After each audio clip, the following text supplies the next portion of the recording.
Chapter 20, Tornado. The steady clip, clip, clip unnerved Dana as the giant drops of thick summer rain hit the roof. The drops splashed into circles on the thirsty sidewalks, which is a what type of figure of speech? Idiom. Personification, thank you. In a minute, there would be a ferocious rumble as the rain gathered strength for its marathon. The radio was talking tornado. Right now, we're just under a watch, folks, but stay with us for updates. Dana hated tornadoes, and not just because they were scary. She'd never lost a house or even so much as a bottle of nail polish in a tornado. Mostly, she hated these storms because the people in the outside world thought of Kansas and tornado as interchangeable, as though all of Kansas were extras from The Wizard of Oz. The rain picked up now, cascading down the kitchen window like a waterfall. "Oh, Auntie Em," her cousin Tony always said when Dana visited her in California. "Oh, Auntie Em, there's no place like home. There's no place like home." Right, because that movie, The Wizard of Oz, the setting is Outside. Kansas. Kansas is in Tornado Alley. Did you know that? Yeah. Okay. I did Tornado Alley. Well, quit looking at me so clueless then. All right. Then pellets from the sky and the ghoulish dark in the in the ghoulish dark in the day, she saw balls of frozen rain ricochet off the cars parked on the streets.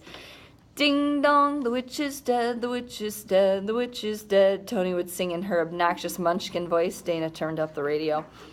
"We're out here on the turnpike," the voice of the weather crackled. "Can't see much for the blinding rain, but we sure can feel the hailstones bouncing off our van. Wait a minute. There's an unconfirmed sighting, funnel cloud. The telltale hook, folks. This is the real thing." Dana switched stations. Winds blowing at 95 miles per hour. "If you don't have a basement, take cover in an inside hall, away from windows and any possible flying objects." The tornado siren began its wail. The lights flickered. Dana grabbed a flashlight and her battery-operated radio and a bag of M&Ms and ran down the stone steps to the basement.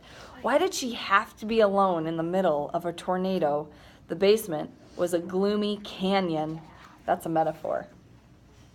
Light bulbs hung from the ceiling, casting a yellowish glare on the open wood studs that might someday support the walls of a classy pool room.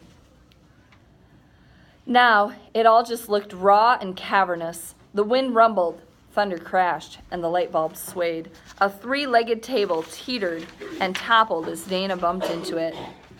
Its chairs were piled lap to rear. She pulled one down to sit on it and put her radio on another. The flashlight threw an eerie circle on the stone shelves where Millicent Weaver must have stored her vegetables and her strips of dried pumpkin and her salt pork. It wouldn't have been a basement then, just a cellar, they called it. Dana imagined Miss Lisbeth Charles down here, her face as dark as the shadows. Maybe she hid some runaways down here, with only candle glow to stab through the menacing darkness. Dana shuddered, flipping through the radio dials looking for music, but there were only the frantic reports of mobile weather units. Damage to a silo just west of, sighted a couple of cows hurled up against the side of a barn. The National Weather Service confirms reports of. The voice went silent and was replaced by static. Dana changed stations. "Folks, if you're out in your car, don't try to outrun it. Abandon your car. Find the nearest ditch or ravine." A cold sweat chilled Dana. Even in this stuffy basement, she put her head to a damp wall and imagined that she was in a dungeon. Giveaway clothes that hung from a hook became carcasses. Venison, pork, human. Her imagination's getting away from her. Okay, if you've ever been in the basement of a really, really old house, it does look kind of like a place where murders might have happened. It's kind of scary, so I can see how she's like, clothes hanging on the wall kind of look like in the dark they could turn into dead people, right? In your imagination. A cold sweat chilled Dana. I already said that. She thought of the bones of Lisbeth Charles and wondered if the flesh had rotted from them in this basement before she was sealed in the room upstairs. The radio crackled. "Breathe easier, folks. The National Weather Service tells us the storm has passed over Lawrence It is headed for the Topeka area. We suspected only minimal damage. No reported deaths, except for those 2 cows. Well, it sure shook us up. How about you, folks? Dana turned off the radio, and she scurried upstairs. She threw on all the lights to dispel the jaundiced look in the kitchen. Outside, the sun was trying to break through as Dana surveyed the damage. There were tree branches piled everywhere. Cars pocked from the hail, a telephone cable hanging in the fir tree, water rushing down the slope of the Tennessee Street and forming a river at the bottom, a car inching through that river, splashing water over its roof. And then the sun burst out, clear light in the peaceful silence after the storm, and the grass was suddenly a brilliant green. You had to squint to look at it. Dana heard her cousin Tony's voice in her head again. "Toto, I don't think we're in Kansas anymore." "An, were you scared to death?" An's voice came through the phone, thin and tremulous. "Oh, Dana, my sisters and I crawled into bed and covered our heads until the storm was over. So scared."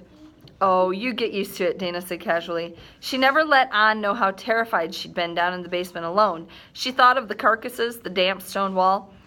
"I kept thinking what it was like for them. Millicent and Caleb and James and Rebecca?